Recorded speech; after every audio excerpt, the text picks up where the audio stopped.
Maraming mga taong nagiging matagumpay na hindi naman masyadong nahirapan. Yung bang parang ang dali-dali ng lahat para sa kanila. Yung bang kahit anong gawin nila, anumang hawakan nila, anumang gustuhin nila, nagtatagumpay. Parang si Jose, si Joseph the Dreamer, binili siya para maging alipin, pero ginawa siyang katiwala sa lahat ng ari-arian ni Potiphar. Alam niyo kung bakit? Kasi pinagmasdan siya ni Potiphar. Nakita niya na bawat gawin nitong si Jose, nagiging matagumpay. Kaya sabi niya, kakaiba itong batang ito, kaya ginawa niyang tagapamahala sa lahat ng kanyang mga ari-arian. May mga tao naman na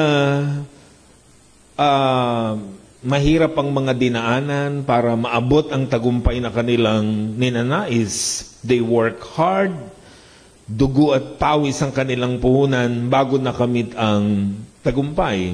Marami din mga nagtagumpay pero nabigong muli o bumagsak muli. Maraming mga tao nagkaroon ng chance para magkaroon ng magandang buhay pero bumagsak silang muli. Sabi nga ay nakahiga na sa kama, bumalik pa sa banig o sa sahig. Baka mali lang ang naging pamamaraan, mali lang ang daang nilakaran, baka ang formula to succeed na kanilang nilalakaran ay contradict doon sa naisin ng ating pong Panginoon. So, paano nga ba magiging matagumpay ang buhay ng isang tao? So, sa paraang gusto ng Diyos, yan ang pinag-uusapan natin. So, itutuloy natin ang ating baksa. Ways to succeed, God's way, not my way. Kasi kapag ang sinunod natin yung gusto natin, yung paraan natin, mabibigo lang tayo. Dapat ang paraan na gusto ng Diyos ang nilalakaran natin para tayo magtagumpay sa buhay. Sabi natin last week, kailangan, number 1, maging matalino, maging marunong. Dapat dinadamihan ng alam. Dahil yung marami ang alam, advantage yun para maging matagumpay ka sa buhay. Pangalawa, sabi natin, dapat ginagalingan natin. So kung ano man ang larangan na pinasok natin, galingan natin. Kasi mataas ang value ng mga magagaling. Binabayaran ng mataas ang magagaling, pinag-aagawan ng mga magagaling. Mag-focus, yun ang number 3. And number 4, magplano. Hindi pwedeng bahala na si Batman. Kailangan may plano tayo for the day, for the next week, for the whole year. Para meron nararating tayo, may na-achieve tayo sa buhay. So number 5, magtrabaho, magbanat ng buto. Working hard would lead us to success.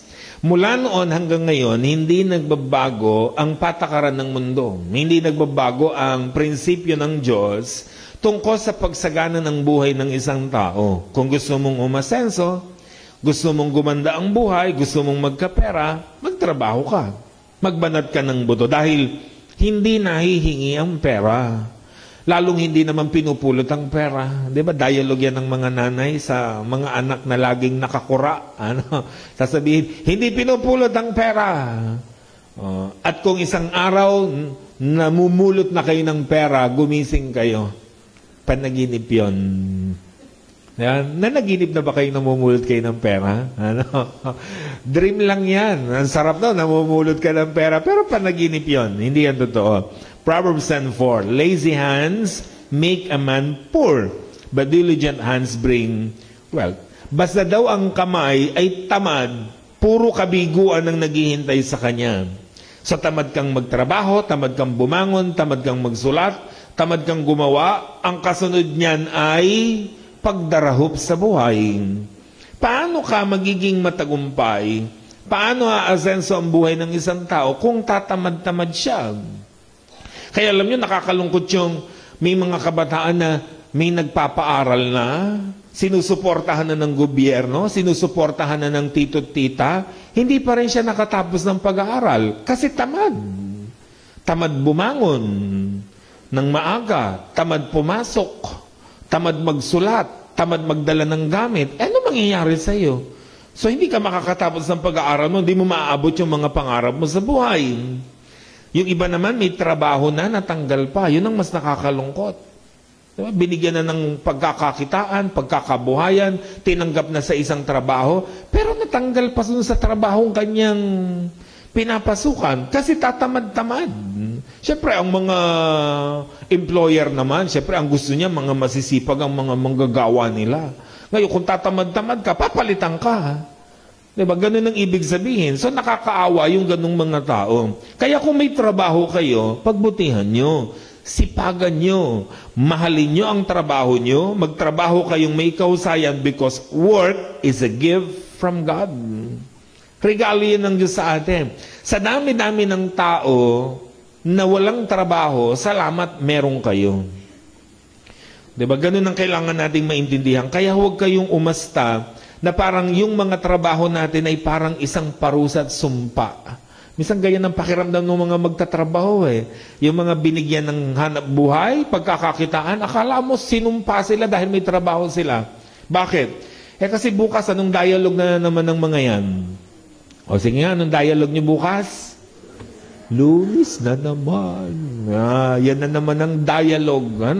Di mag-resign kayo. Ayaw nyo pala.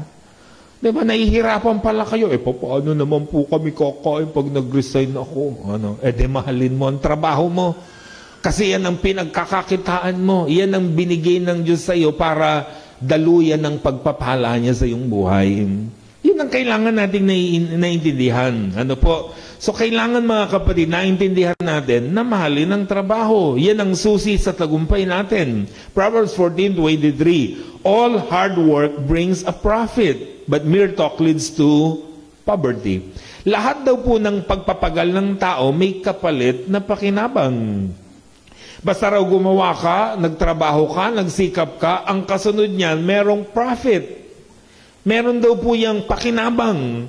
Pero yung daldal lang ng daldal, usap lang ng usap, tambay lang ng tambay, diba? Chismis lang ng chismisan. Kasi walang inatupag kundi puro ganyan, walang trabaho. Sabi niya, nag-aantay lang sila ng mga pagbagsak sa kanilang buhay. Kaya mahalaga, kung may trabaho, kinagalingan natin. At kung wala, magsikap tayo para magkaroon. At kung tayo naman ay pagkatiwalaan na, mahalin natin yung trabahong yun. Hindi yun sumpa, hindi yung parusa. Ang trabaho ay biyaya ng Diyos para sa bawat isa. Awit 127 verse 2. Hindi dapat pakahirap magpagal sa hanap buhay.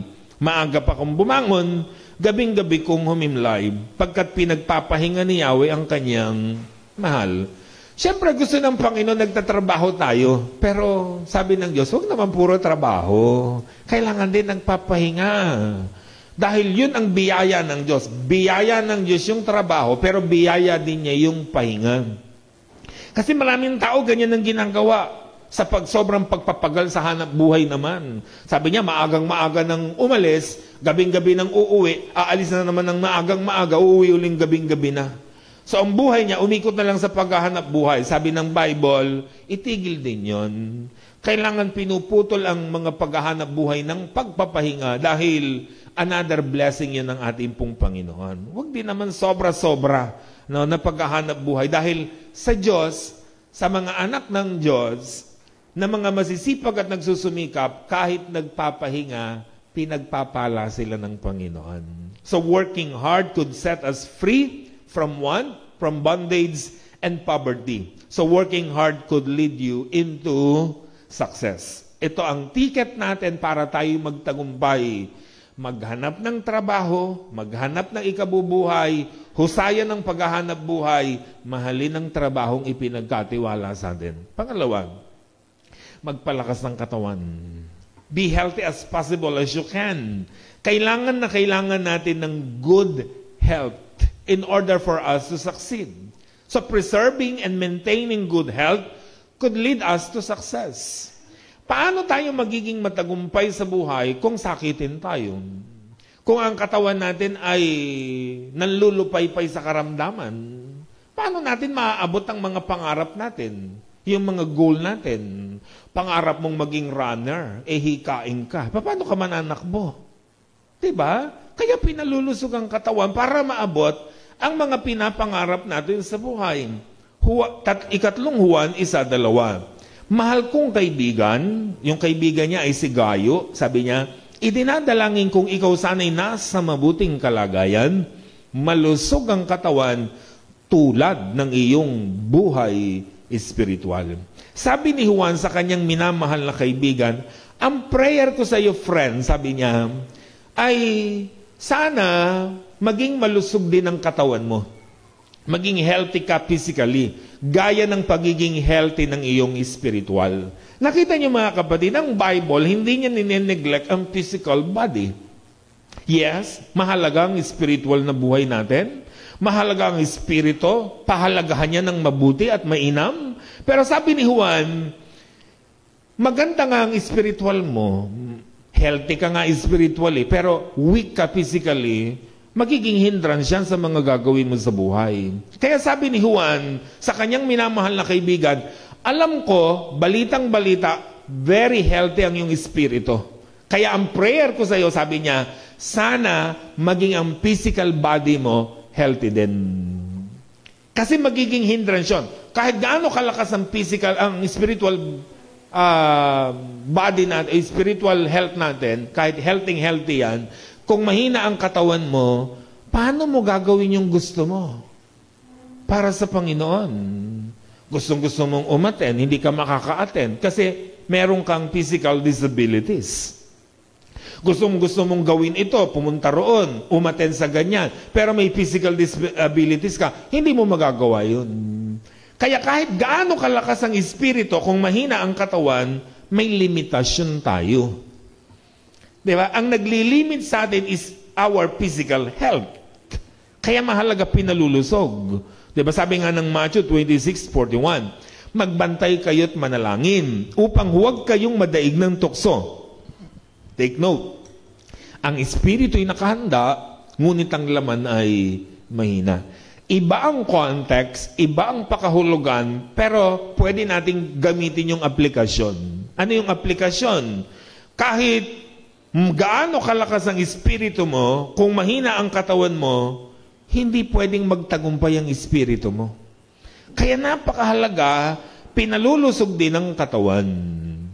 Importante yon. Hindi yan masama na pinalulusog ang katawan. Of course, mahalaga talaga ang espiritu. Yan ang priority natin. Yan ang pinaprioritize dapat natin. Pero huwag ini-neglect ang physical body. Kahit magaling ka, di ba, sa mga kabataan, magaling ka, matalino ka, di ba, grabe ang utak mo, sakitin ka, lagi kang absent. Sa tingin mo, i-honor ka ng teacher mo? Of course not. Maku-question sila kahit gaano ka kagaling. Aba, sa isang linggo, isang beses ka lang nakakapasok dahil may sakit ka. So may limitasyon. So ang ending, hindi ka magiging honor. Ganun ang point mga kapatid. Kahit gaano ka kagaling at kahusay. Kahit magaling ka mahusay kang magtrabaho, kung sakitin ka, lagi ka ring absent, tatanggalin ka rin. Ganun ang ibig sabihin. Kaya mahalagang pinalulusog ang katawan. At alam natin that achieving good health requires, una, eating healthy and proper food. Alam naman natin yan. To achieve good body, good health, kailangan kumain tayo ng mga tamang pagkain, mga masusustansyang pagkain. Pinag-aaralan yan sa school. Ano-anong pagkain yan? Go, grow, glow, foods. Alam na alam yan. Yan ang mga kinakain natin. Dahil alam naman natin na yung mga pagkain na mga unhealthy, yan yung mga nagpapa-weak ng ating pong body. Actually, ang dami-dami nating sakit sa katawan. Alam nyo, ang pinagmulan, kinain natin. Bakit biglang may na-high blood? Kumain kasi siya kanina ng lechon. Diba? Ba't biglang tumaas ang diabetes mo? Kumain ka ng matamis, cake, ice cream. Ganun lang naman yon. Kaya tayo nagkakasakit dahil sa kinakain natin, sa pinapasok natin sa katawan. Pero kung ang kinakain natin is healthy and proper food, magiging healthy ang body natin. Si Daniel, Shadrach, Meshach, and Abednego, pinakakain sila ng pagkain ng hari, alak, good foods. Diba? Anong sabi niya? No, ang kakainin lang namin, gulay at tubig. Healthy foods. Sabi niya, after 10 days, pagparisin niyo po kami. After 10 days, nakita, malusog na malusog si Daniel. Yung mga kabila, yung mga kumain ng pagkain ng hari, laging may hangover. Laging merong na high blood. Laging merong mga nirarayuma. Kasi mga unhealthy ang kanilang kinakain. Kaya mahalaga yan mga kapatid. Regular exercise is very important para tayo po ay lumusog ang katawan. So galaw-galaw. Yan ang importante. Ano po? And enough sleep. So yan ang mga nakakatulong para tayo po ay guminawa, gumanda ang katawan, maging healthy ang ating pong body. Kaya hindi inaabuso ang katawan. Dahil malaki ang bayad sa pag-abuso ng katawan. Ano mang papasukin mo sa katawan mo, ano mang ilagay mo dyan, ano mang hit-hitin mo, inumin mo, kainin mo, magsasuffer ang body mo. Diba? Ang pagkain naman, masarap lang habang ginunguya mo. Pag ipinasok mo na sa katawan mo, yun na ang kalbaryo. Diba? Yun na ang kasunod, yung kalbaryo niya. Dahil idadigest yan, ilalagay sa katawan mo, patataasin ng patataasin lahat ng meron ka sa katawan. So ang ending, magkakasakit tayo. Ganun ang ibig sabihin niya mga kapatid. Kasi nga, mahalang bayad ng pag-abuso sa katawan. Tingnan mo katabi mo, mukhang nagbabayad na ba siya? Di ba? May bayad, mukhang nagbabayad na. Ano? Marami nang masakit dyan. Ano? At kung hindi pa siya nagbabayad, sabihin mo sa kanya, magbabayad ka rin. Binabayaran lahat yan. Yung paghit-hit ng sigarilyo, may bayad dyan. Tama? Pwedeng habang hinihit-hit mo ngayon, lumipas ang 20 taon, hindi ka pa nagbabayad, magantay ka lang, babayaran mo yan. Maniwala ka, walang nanigarilyo na hindi nahirapan ng baga. Tama? Binabayaran yan. Kaya pagdating ng pagtanda nila, hirap na hirap. Sasabihin pa sa Diyos, ano po itong nangyayari sa akin? Ba't ako nagkakaganito? Baka batukan ka pa ng Diyos. Diba? Ikaw ang humit-hit ng lahat ng nikotina. Diba? Ganun ang ibig sabihin. Yung mga pag-inom ng alak, may bayad? May bayad yun. Diba? Masisira ang liver natin. Yung pagkain ng matataba, yung mga kain ng putok-batok, may bayad ba yan? Pangalam-pangalam, putok-batok na. Ano? Buti pa sana kung putok kilikili lang eh. Ano? Pero pag putok-batok, medyo mabigat yan. Ano? Kasi talaga hindi ka sasantuhin yan. Ano po? So mahirap. Lahat ng kinakain natin, pagbabayaran natin. Kaya ang katawan natin mga kapatid, binubusog ng mga tamang pagkain. Pinapagod para pagpawisan at ilabas ang toxic ng katawan. At pinatutulog at ginigising sa tamang oras. Dahil kapag may good health ka, malusog ang katawan mo, malaki ang tsansa nating magtagumpay sa buhay. Pampito, palawakin ang support system. We need help to succeed. Someone need us to succeed. May mga tao na kailangan talaga natin para magtagumpay. May mga tao na kailangan nila tayo para magtagumpay sila sa buhay. Baka yung katabi mo, kailangan mo yan to succeed. Baka kailangan kanya to succeed. Kasi walang tao na naging successful on their own. Maniwala kayo sa akin. Walang tao na nagtagumpay sa buhay nang sa sarili lang nila. Meron at merong tumulong sa kanila para maabot ang kanilang mga pangarap. Yung mga estudyante, yung mga may narating na ngayon, di ba?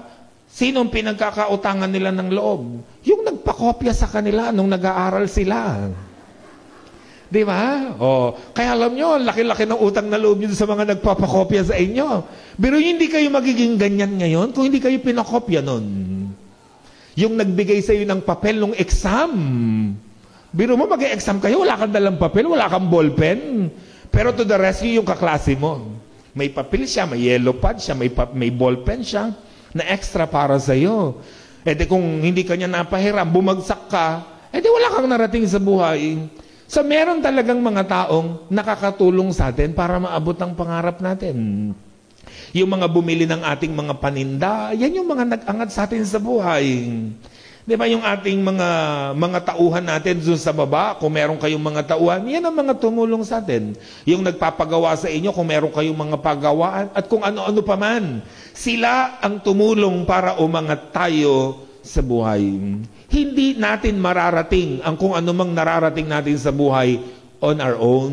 Yan ang ibig sabihin. Kaya, habang dumadami yung support system natin, habang dumadami yung mga taong nakapaligid sa atin, dumadali ang pagtatagumpay. Kasi kailangan natin ng tulong.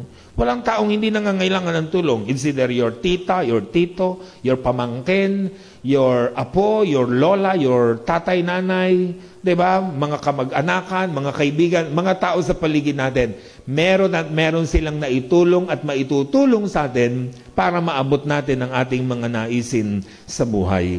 Kaya alam niyo mga kapatid, napakahalaga na pinalalawak natin ang support system natin para maabot ang tagumpay. Halimbawa si David. Alam niyo si David, siya yung next king ng Israel. At ang hari pa that time ay si Saul. Si Saul, galit na galit siya kasi papalitan siya ni David. So ang plano niya, patayin si David. Di ba? Ilang beses niyang binalak, pinlano na patayin ito. Pero alam niyo mga kapatid, may support system si David. Alam niyo kung sino? Yung anak ni Saul, si Jonathan, his best friend.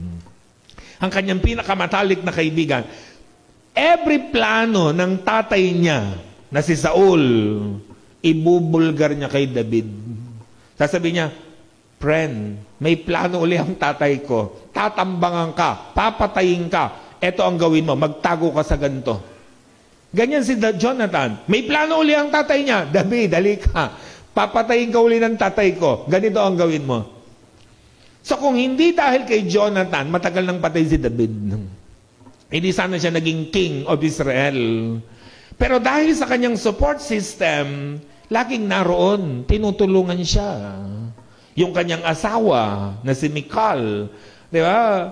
Kinuha si David, may sakit kunwari, binuhat ang kanyang higaan. Yung pala, ribulto ang inihiga doon ni Michal at pinatakas niya si David. So meron siyang support system para siya ay makaligtas, makatakas mula sa mga kapahamakang nangyayari hanggang maabot niya ang tagumpay, ang maging hari ng Israel. Diba? Dahil sa kanyang mga support system. Si Job. Alam mo si Job, katakot-takot ang pagdurusa niya sa buhay, pero salamat kasi meron siyang 3 kaibigan na agad-agad ay nag-usap, pinuntahan siya, at siya ay dinamayan mula sa kanyang mga pagdurusa.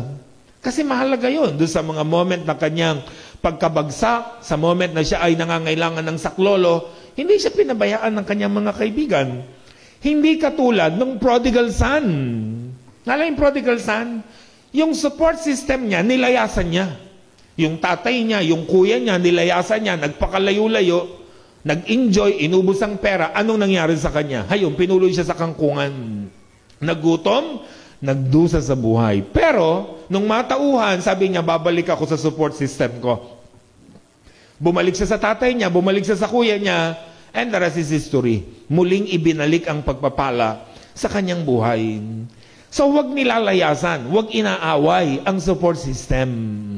Dahil sila ang tutulong sa atin sa buhay para magtagumpay tayo. So, have quantity and quality friends.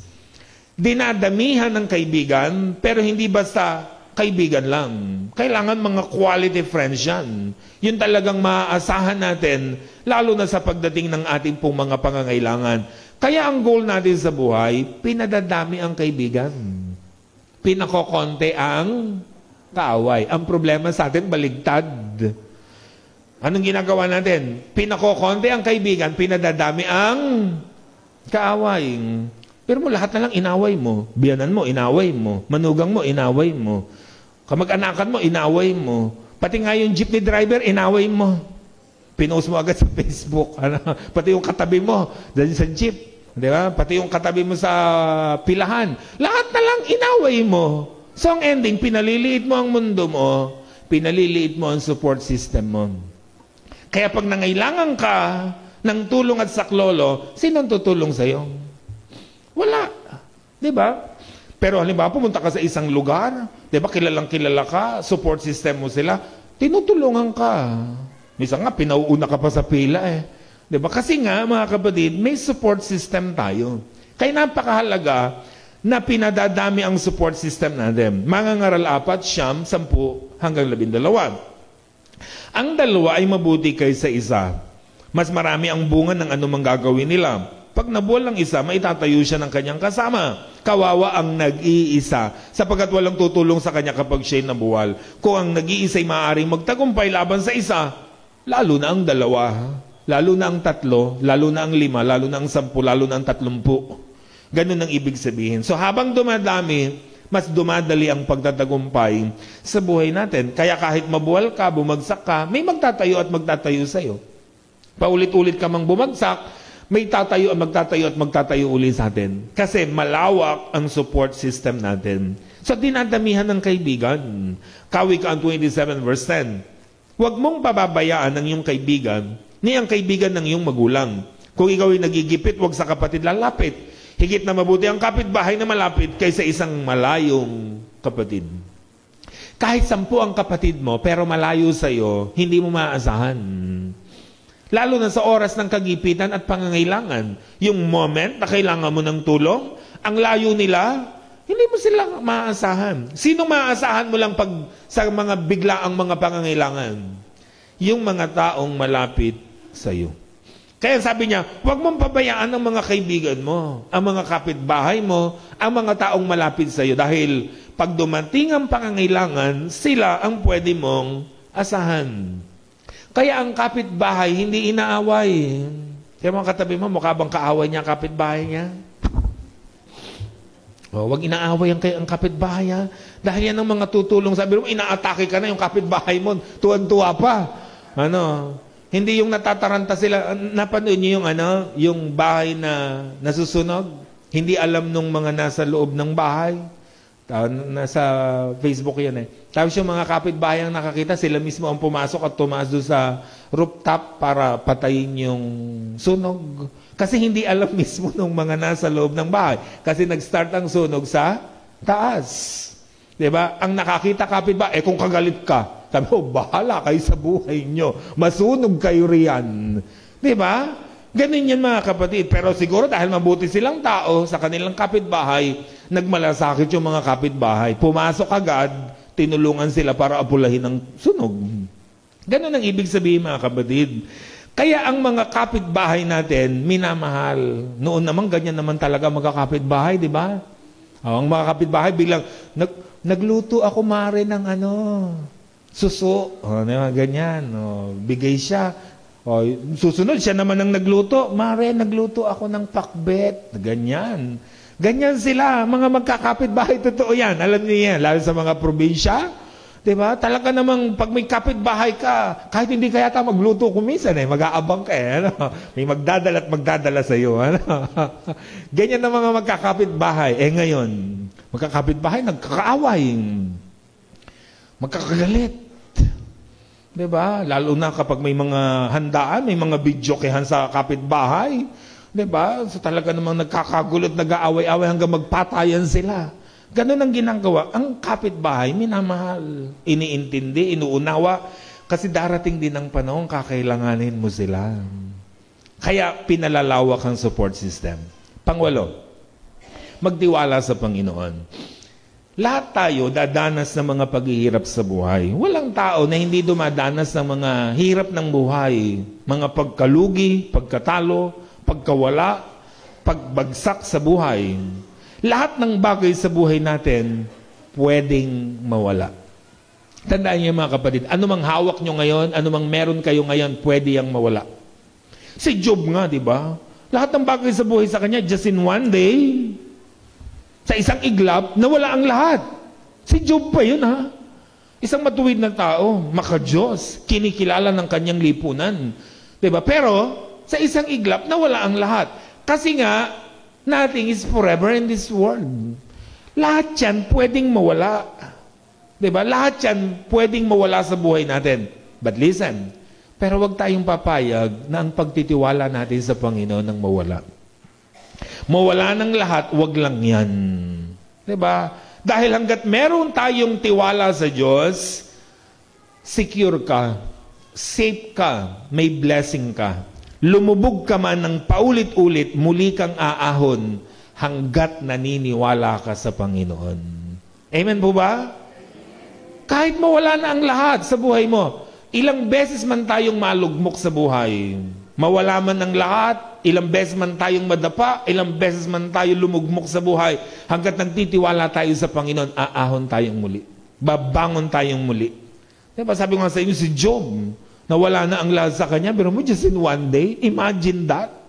10 anak mo mawawala. Yung nga lang isang anak mo ang mawala, magkanta windang-windang na ang buhay mo. 10 pa kaya ang mawala? Lahat. Diba? Imagine niyo lang yung mga kapatid, grabe yung nangyari sa kanya. Yung kanyang kabuhayan, just in one day. Lahat ng kaari-arian niya, kayamanan niya, nangawala, ninakaw. Bigla siya naghirap. And just in one day, maging ang kalusugan niya, biglang nawala. Pero ang healthy-healthy ni Job, biglang nagkasakit. Bukol na nagnanaknak mula ulo hanggang talampakan, na wala siyang ginawa kundi maupo sa abo para hindi siya langawin. Grabe yung kanyang sitwasyon. Pero alam nyo kung hindi niya pinayagang mawala sa buhay niya? Yung tiwala niya sa Diyos.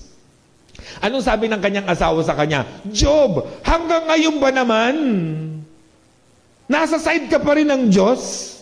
Curse God and die. Sabi ng kanyang asawa. Anong sagot ni Job? Aba, tatanggap ba tayo ng mabuti? Hindi tayo tatanggap ng masama? In other words, sinasabi ni Job sa kanyang asawa, asawa ko, makinig kang mabuti, sabi niya. Ang pinopoint out niya, mawala na ang lahat, di ba? Kailangan magtiwala pa rin tayo sa Panginoon. Nawala na nga lahat sa akin, ang anak ko, nawala na, pati ba naman ang Diyos mawawala sa buhay ko? Yun ang hindi niya pinayagang mawala sa buhay niya. Job 13:15, though he slay me, yet will I trust in him. Kahit patayin pa ako ng Diyos, kasi yun ang dialogue niya. Pero kinuha na ng 10 anak, inalisan ng ari-arian, inalisan ng magandang kalusugan, sabi ni Job, kahit patayin pa ako ng Diyos, sa Diyos pa rin ako magtitiwala. Nakita yung mga kapatid yung faith niya? Sabi niya, kahit patayin ako ng Diyos, never akong aalis sa kanyang side. Magtitiwala at magtitiwala pa rin ako sa kanya. Tingnan niyo yung dialogue niya. Job 8:7. Maliit na bagay ang mga nawala mong kayamanan kung iahambing ang sa iyo kanyang ibibigay. Sabi ni Job, yung mga nawala sa buhay ko, katiting lang yun. Sa ibabalik at ipapalit ng Diyos. At totoo, tama siya mga kapatid. Tama siya sa kanyang paniniwalang yun. Dahil sa kaduluduluhan ng kanyang kwento, anong ginawa ng Diyos sa kanya? He was blessed by God. Siksik, liglig, at umaapaw na pagpapala. Ibinalik ang 10 niyang anak. Diba? Panibagong anak yon, hindi binuhay yung 10 anak ha. Panibagong 10 anak. Nagkaroon ng magandang kalusugan. Yung kutis niya parang pambata, talagang mamula-mula pa siguro. Diba? Tapos siya po ay biglang dumami ang kayamanan niya. Doble-doble. Saganang-sagana ang pagpapala niya. Bakit? Kasi never nawala ang tiwala niya sa Panginoon.